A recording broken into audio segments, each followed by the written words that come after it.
Shalom, this is GMS on the sit downs coming back with a lesson. First off and foremost, I want to give all praises, glory, and the highest honor to Yahweh Ba'asham Yahweh Shai, Ba'asham Kudash. Double honors to the elder apostles of Great Millstone. Peace and salutations to the elect out there spreading this word of sincerity and the truth all over the four corners of the earth. Connors the brother Taz Bashar. And I want to come with a quick response video to this brother over here, man. You know, I woke up this morning. The brother from GMS Baltimore sent me this video. I was like, huh? I also saw him get his testimony out concerning that other group in Baltimore. I forgot their name. And GMS Baltimore, basically GMS. And it's okay, man. It's okay. You know, it is what it is. But I see you confused, man. I see you still in a confused state. You know, you say there are certain things that you don't agree with that the elder apostles teach. Well, that can be. You know, because not everyone is gonna get the full understanding. You know, so there were a couple of things.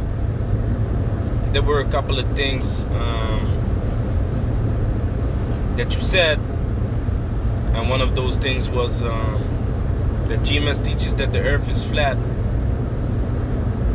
Basically, there was no reason at all for you to mention that, because it clearly looked like you was just adding that up to it. You know, because you yourself said you seen multiple rebuke videos of the Apostle Tahar concerning the flat earth, that we don't believe in that, man. So you shouldn't have put that in it in the first place. You know, but what I want to touch on, I know there was more to the video. You know, I was kind of busy this morning, take care of my son, you know, prepping some food for the camp. But I was listening, and you know, I saw you was confused about the lineups, the shape-ups, however you want to call it. So you went to Leviticus, and it says round the corners of your head. You know, so round the corners of your head, thou shalt not round the corners of your head. And you said, like, but what if I make it into a box? Like, instead of doing this, you're making it like a box, a square. Now, this is why the elder apostles have such experience. This is why we listen to the elder apostles, because look, you was also talking about you can't just blindly follow men, you know, and that is 100% true, man. You can't blindly just follow men. You got to do your own research. But you have to understand, the elder apostles been doing this work for 30 plus years, man. They don't just pull it out of the air, man. They are the ones that been teaching us, look up your words, man. They're the ones that been teaching us, go into the Hebrew, go into the Greek. So they are not just pulling it out of the air, man. It has a foundation. It comes from somewhere, which is mainly gonna be the Hebrew, you know, because that's our tongue. That's what what the whole scriptures was written in, you know. So just to give you a quick understanding concerning Leviticus chapter 19, verse 27, you know, basically that's all I'm gonna speak on. You know, it's gonna be short, quick. I'm driving, so you know, I ain't want to get no fine from these devils. The Most High, you know, allow me to bring out this edification. So without further ado, let's go into the book of Leviticus, chapter 19, verse 27. And it's really simple, man. Like, you know what it is actually? It's the lust of the flesh, man. It's the lust of the flesh. Galatians 5 and 16. This I say then, walk in spirit, and ye shall not fulfill the lust of the flesh. The flesh has a lot of lust, man. The flesh has a lot of things that he desires. That's contrary to the spirit, man. That's why the scripture says that the flesh constantly battles with the spirit, man. Because the flesh wants to do the things that are not according to the spirit, that are not according to the Most High. That's why in the book of Luke, it's like in the book of Jude, also in Peter's, by the way. But let me go to the book of Jude. Jude chapter 1 verse 6. And the angels which kept not their first estate, but left their own habitation, he had reserved in everlasting chains under darkness unto the judgment of the great day. So these bodies are like chains, man. These bodies are like chains. It's nothing nice to be in these bodies, man, because these bodies go off. You know, so how I look at it, with desiring to have these lineups, it's like that's your desire, that's your flesh. You want to be fresh. You want to look fresh. You don't want to look rugged. You don't want to look manly. You know, if I look, I've been in this truth not that long, maybe a little bit more than 5 years now. And when I look at lineups now, I think they are ugly, man. I find it ugly, man. I find it nasty, ugly. It gives a strange vibration. But that's when you grow in the spirit, man. Then you're gonna look at certain things like, how can you do that, man?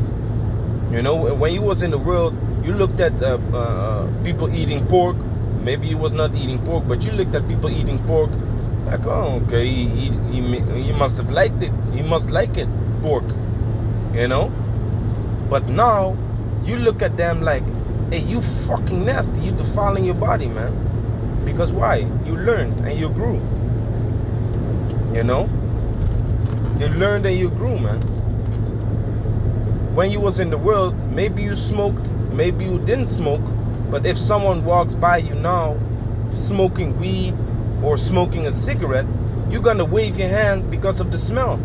You don't want to smell that. You don't want to inhale that.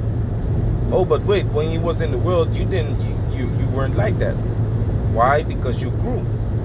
You know, so how I look at these lineups now, I think it's ridiculous, man. It's ugly. You know? So it's the lust of the flesh. 2 Peter chapter 2 verse 10.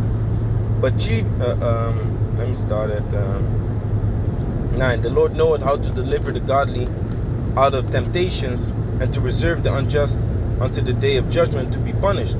But chiefly them that walk after the flesh in the lust of uncleanness, and despise government. Presumptuous are they, self-willed.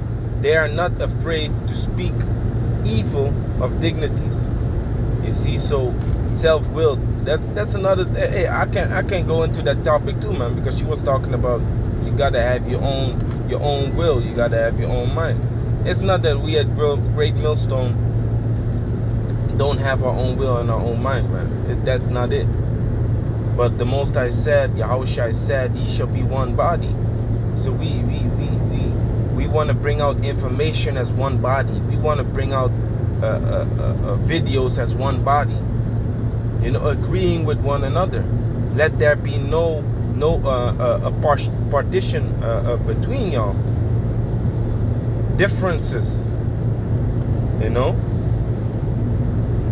differences, man. We all need guidance, man. So when the elder apostles teach you something, but they don't really go into the place or location where they got that from, you know, or how they got the breakdown or the meaning.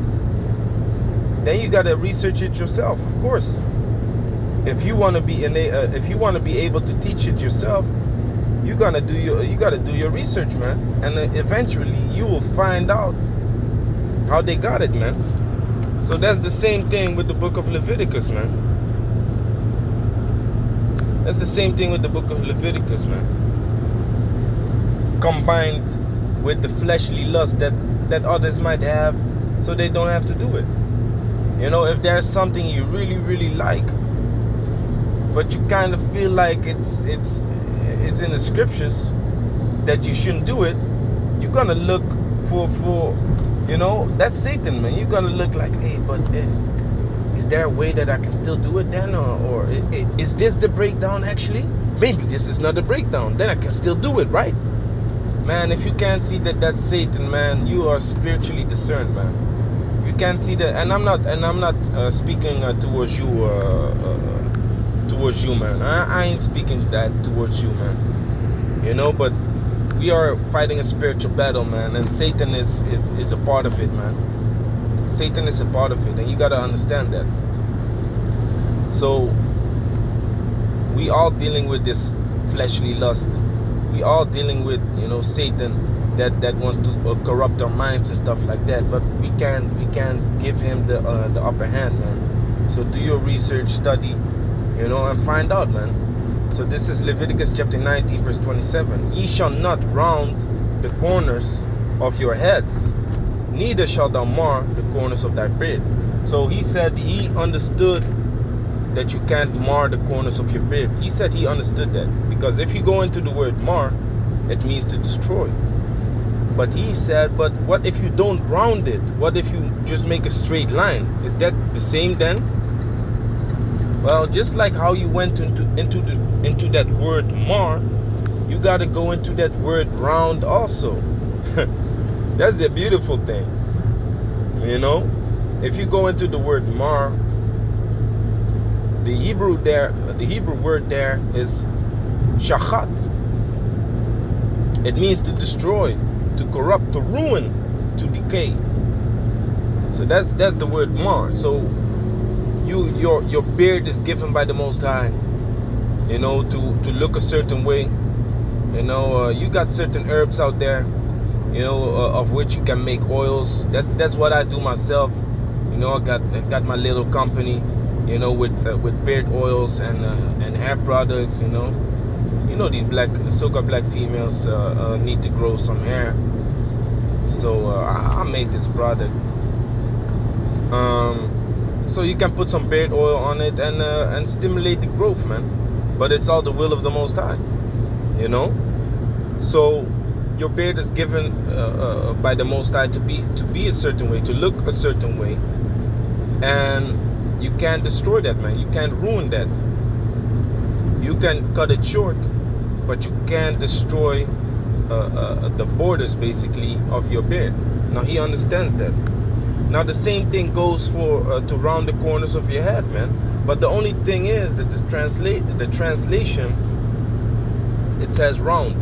In the translation it says don't round the corners of your head, you know. But if you go into the word round, the word there is nakwap, and nakwap, it says to strike off.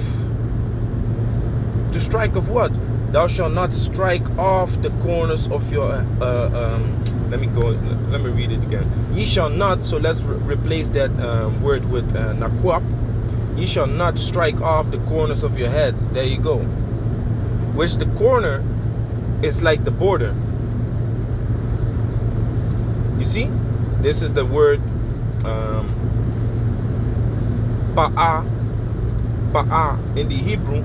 It means corner edge, the edges of your head, the edges of your hairline, or the edges. What are the edges, man? The ends. That's where your forehead pops up. So you got your hair, you got the crown of your head, you know, from the crown of your head, you go towards the edges of your hairline. And then your big ass forehead pops up. Nah, I'm just joking, man. I ain't talking towards you, brother. You know, I just want you to understand, man. And for the people that are getting edified by this, I want y'all to understand also, man, that the Most High made you to look a certain way. You think that the Most High is down with silicone, with silicone stuff, people, you know, injecting silicones in their faces and shit like that? Nah, man, that's not good, man. Defiling your body. You know, the Most High made you to be a certain way. Just be content with it, man. But you know what it is?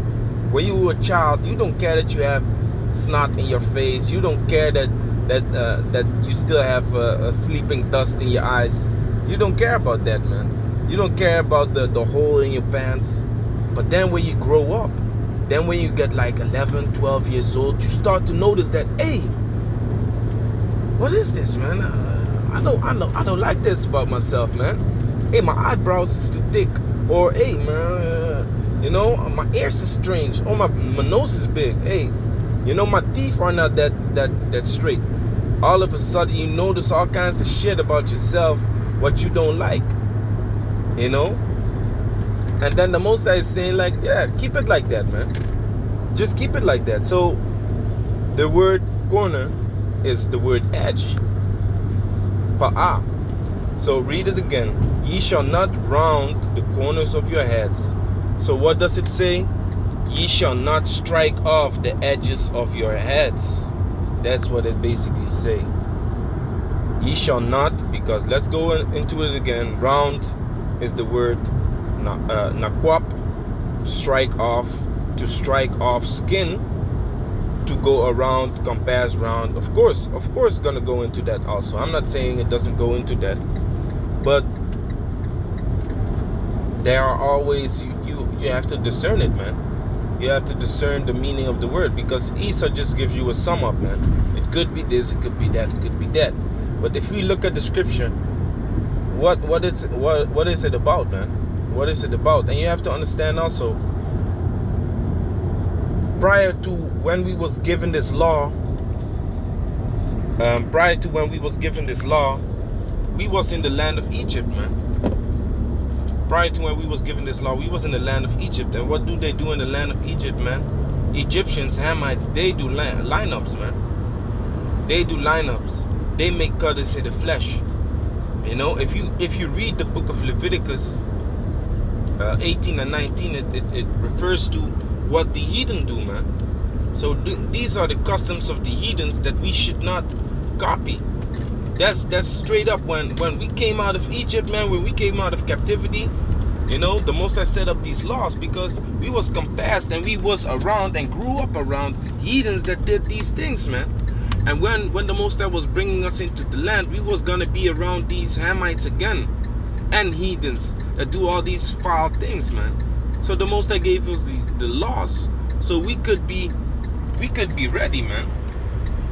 We could be ready, you know, and we would have a guideline, because that's what the law is. The law is a guideline. And before we had Yahweh Shai, that guideline would decide whether we live long or short, man. The book of Proverbs speaks about that. You know, if you keep these laws, you know, basically your life is gonna be longer, man. If you don't keep the laws, for example, the dietary law, your life will be shorter, man. So this guy, this brother, he also said, like, why wouldn't the Most High want you to take lineups? He said it doesn't make any sense. The Most High would explain it, but the Most High doesn't explain why you can't eat certain animals. The Most High doesn't explain that neither. The Most High doesn't explain that neither. So you basically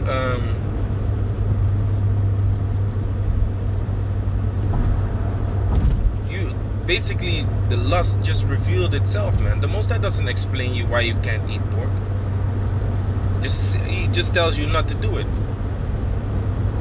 It just tells you not to do it, man. The same thing with the lineups, man. Why should he explain you? Why should the potter explain the vessel why he is making it like that? Why, man? You know? Why should the potter explain the vessel why he's making it like that? The potter desires to make the vessel like that, and whatever this vessel comes to look like, that's just what it's going to be, man.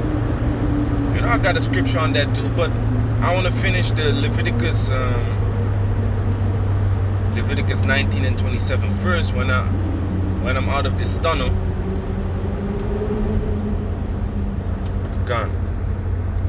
Let me finish that first, because you know, now it might look like I'm just picking what I would like to get the breakdown out, right? So the Hebrew word nakwap, to strike off, and then you had the corner being pa'ah, is the edge of the hair. So don't strike off the edge of the hair, right? Now why do I say that I know that this is the word? It's because of this, man. If we go into King James translation count, this word nakwap is 19 times in the Bible. Now it says compass, to go around, go about, compass, destroy. Okay, so it also represents to destroy. In what scripture does it represent that? Okay, now let's go to the book of Job 19 and 26. And though after my skin worms destroyed his body, yet in my flesh shall I see the Most High. Now, to just show you that it's really the word nakwap. Worms destroy, nakwap. Now, if we break down that word, right? If we break down that verse, and though with the understanding, and though after my skin worms strike off the skin, because it went into striking off the skin. Let's look it up again. Strike off, to strike off skin, you see? To take, so basically it really goes into taking away and destroying, man. And though after my skin worms destroyed his body, to strike off, because let's go into the word body, if it's possible.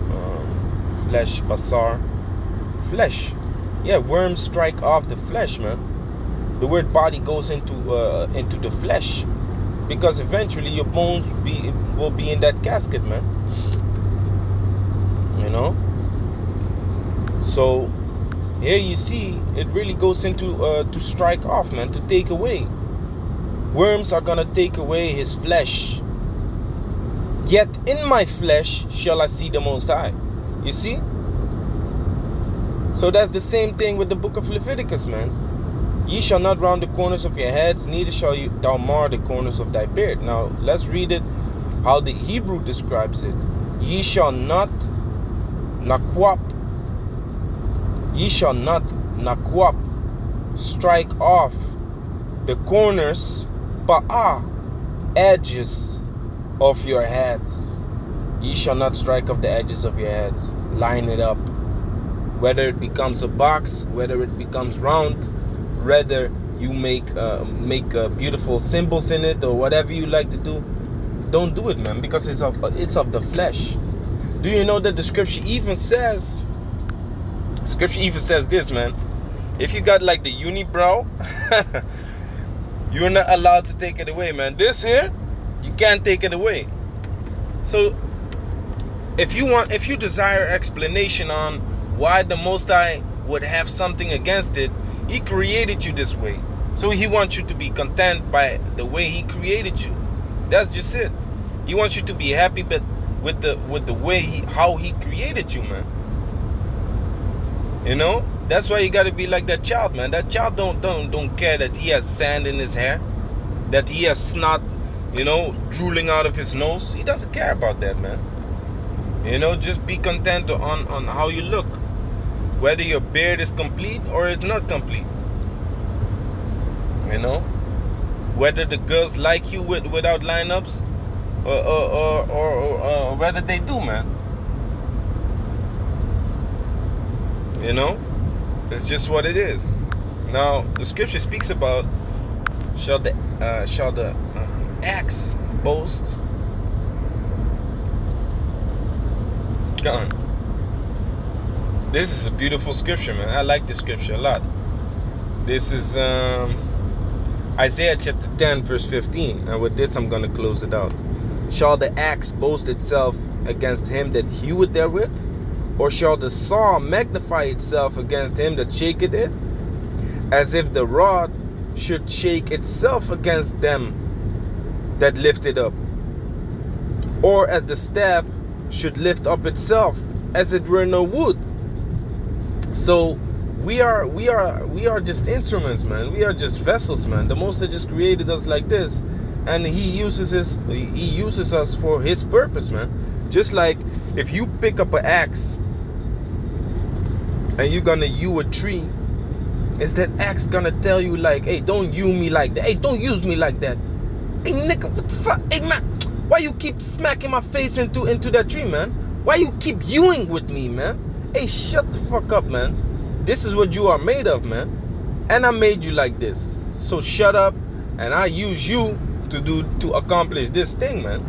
That's really what it is, man. A hamster ain't gonna, when you put a lighter, when you put fire, you know, close to a hamster, that hamster might burn himself the first time. You know, the second time he gonna know, okay, stay away from this because it hurts. It's some kind of fire or something. But how you created that fire with that lighter, he does not know. He does not know. And the purpose whereof you need that fire, where you can use that fire with, he does not know neither. So it's not that the Most High doesn't have a purpose for it. The Most High has, but you just don't know. You just don't know why the Most High tells you don't eat these things. You just don't know why the Most High says don't do this, man. And He doesn't have to explain itself towards the thing that He has created. Just like when you tell your child don't fucking do this thing, and your child be like, why can't I do? You don't have to explain yourself. Just don't do it, man. As a parent, you don't have to explain yourself. The Most High doesn't have to explain himself neither. It's all about understanding. You either understand it or not. You either see the vision or you don't. You know. So thou shalt not nakwap, strike off the corners, edges of your head. That's what it is, man. So with that, I'm going to say, Call Allahim, Yahweh, Ba'ashem, Yahushai, Ba'ashem, Kakadash. Shalom to the elect.